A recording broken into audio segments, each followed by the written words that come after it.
Hello everyone and welcome back to another video. As you can see, I'm in a little different place today. It's because I stayed over at my friend's dorm last night just because that was the most convenient thing for me, and I just brought over all my recording stuff and figured I could shoot a few videos here. So yeah, I'm probably going to be in a lot of different places over the next couple weeks just because I'm going to be going home for Thanksgiving, so hell yeah, it's going to be a good time. But anyways, today I wanted to talk a little bit about the Democratic debates, which I watched last night, but I think this video should be going up on Friday, so it would probably have been for you guys about 2 nights ago. And my initial reaction, I remember immediately when I finished them, I just looked over to my friend and said, "We're fucked," and just like started laughing because I don't give a fuck, honestly. I mean, this country is not going in a good direction in the long run. The Democrats are not offering much. Yang talked for the least of every candidate once again, which is so fucking annoying, because Yang is a candidate who, if people know who he is, people generally support him because he's a well thought out guy. He's a good fucking person, unlike all these other people. Like, Warren's a fucking terrible person. Bernie's just a fucking angry old man. And then everyone else is just fake. Like, it's stupid. I don't get how people can support these other candidates, but they're the only people who really get time to talk. Yang just is ignored for the most part. He was the last person to get called on. For the first 30 minutes of the debate, he didn't talk at all. Even the fucking random billionaire who nobody knows, I forget his fucking name because he's so irrelevant, gotta talk. Amy Klobuchar got so much fucking talking time again, and the bitch was shaking the entire fucking debate. Oh my god, like, what the fuck? I am very experienced as a Minnesota senator. For women, we need to represent women in Congress. This bitch was shaking the whole. She didn't say anything either. That's one thing that I really noticed about a lot of the fucking candidates. They didn't say anything. Like all the Kamala Harris didn't say anything. Fucking Amy Klobuchar didn't say anything. Joe Biden didn't say anything. I remember after Joe Biden's opening speech, I just turned to someone and said, because I was at like a Democratic debate watch party, and I just turned to someone and said, he talked for so long but didn't say anything. And they were like, yep, pretty much. And it's just really annoying that that's what our politicians have become. It's just people, basically the average politician's speech has become, I can beat Donald Trump. Donald Trump is bad. Impeach Trump because of Ukraine. And I am the most experienced candidate, and I am the most ready for office. Okay? I don't give a fuck. Tell me what the fuck you're gonna do. Like, I don't know. It's really fucking annoying to watch. The only people who really actually bring any substance to the table, tell people what they're actually gonna do, are Yang, of course, but he never gets to fucking talk. And then you have fucking Elizabeth Warren, who's, oh my god, one of the worst fucking candidates in ever. Like, she's just terrible. Wealth tax is the most inefficient tax ever. How the fuck it, like, oh my god.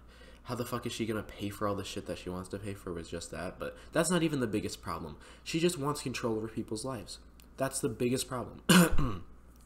I want less government, and Elizabeth Warren wants a lot more government, and she's gonna actually get it done. She's very similar to Bernie, but I question if Bernie actually has the ability to get those things done. I think Bernie will fight. I think he'll fight hard, but he just comes off as an angry old man, which I don't think that is an effective way to get shit done in politics. Just getting mad at everybody and saying, you have to do this, or I will challenge your seat in the primary. And yeah, no, I don't know if that's necessarily the best idea. My ideal for the next election is Yang in office and a Republican majority Senate and House. But I don't think that's gonna happen. I'll probably vote Republican in the Senate and House though, just because. I mean, I'm from fucking South Dakota, so like, we're gonna get Republican votes anyways. So I don't know if my vote for a Democrat would be very effective in such a race, but we'll see. I'm probably gonna vote Dem just because, unless it's Warren. In that case, I'm not voting. I'm not voting. I'm not voting for Warren. I will do a defensive vote for Trump in that case. But yeah, whatever. So, my main takeaway from that last debate was that nobody on the Democratic Party, nobody in the establishment Democratic Party has any ideas to offer. Their party, the ideology of their party is being governed by the socialists, or by the people who are pushing towards the socialist end of the party. And that's very scary to me, because I just see the Democrats as pushing further and further left towards this ultimate socialist end. And it's the same thing with the Republicans. I see their ideological center as pushing them, their ideological types as pulling them more towards nationalism. And it's just socialism versus nationalism in the end. And that's really what I saw with that debate. These corporate Democrats, that's what I've heard them called. The establishment Democrats, I think Kyle Clancy calls them corporate Democrats. That might not necessarily be the best name for them if I'm not a progressive. But the establishment Democrats don't have anything to offer, and the more left-wing progressive Democrats are starting to pull the party towards them, which for me, as someone who values individual rights and wants smaller government and wants less government control, which means less government programs, less redistribution of government wealth, this is a very dangerous sign, because both parties are going towards their authoritarian bases. And I'm not a big fan of that. I think, I want to live a fucking life of freedom. I want to live a life where I can pursue my own happiness without government intervention. But it's looking less and less like that's possible. So, it's things like this that are the reason that I stopped paying attention to politics for as long as I did. It's just because I got way more interested in just philosophy and just fighting the battle of ideas rather than these like pragmatic battles. But it seems that the individualists are losing the battle of ideas, and that's the sign of where the country is going, because ideas are the motor of history. Every historical major change has been caused by changes in ideas, and by regime changes are mainly caused by changes in ideas, and all these sort of things. All these ideologies are very important throughout history, and it seems that America is going towards a very bad place with the current ideologies. I guess all the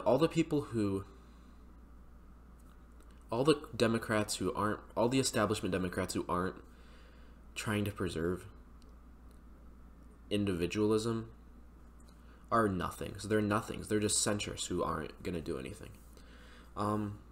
I did like one thing that I did like that I remember is Cory Booker when he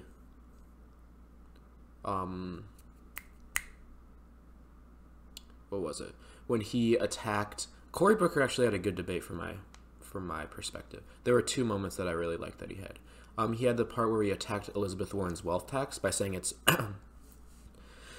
not a very effective form of taxation, which is good because but it's what Yang said last debate. So he's just taking ideas from Yang, which I guess is good. We want more people to take ideas from Yang. But then what he does instead is as he argues for a capital gains tax, which disincentivizes investment because we really need less investors. That's gonna boost the economy. Yeah, no, shut the fuck up.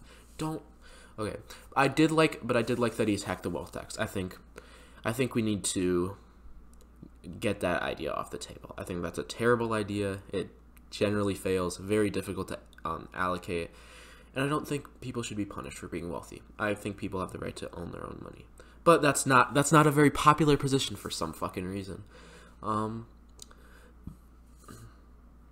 Yeah, so then another thing that he did that I liked, wasn't when he attacked Biden for marijuana legalization. I thought that was strong. He had some strong points talking about the war on drugs and how it predominantly affects black people. I think that's a very good point. I make that point quite a bit in regards to the war on drugs, and I think it's a fairly effective argument because it's like actually identifying the source of a lot of the racism that we see in the country, which I guess it is overhyped to an extent and over focused on, but I think focusing on the war on drugs is a good place to focus on actual potential institutional racism. So yeah, apart from that, I thought Yang had a pretty good final speech. I think he did well to like connect to people and that sort of thing. I don't agree with a lot of the stuff that Yang says half the time. I think Yang is a little too focused on government stuff, but I did like how he said, my initial thought was not to be president because I'm not insane. And that was good. I really like that. I feel like people will definitely relate to that because I don't think people generally like politicians. I mean, I fucking hate politicians, and I really hope that less people like them. Because I feel like that speech, that little statement there, could get Yang a little more popularity. But I don't know. He just didn't speak very much. And Yang makes the most that he possibly can out of his speaking time. Because if you look at between like the polls and how much speaking time they get, Yang generally does the best in those sort of ratios. So I think, yeah, Yang just needs more speaking time and we'll be okay. But other than that, we're kind of fucked. The Democratic debates did not make me very optimistic. And yeah, that's all I really have to say for this video. Thank you guys for watching. I hope to see you in the next video. Peace.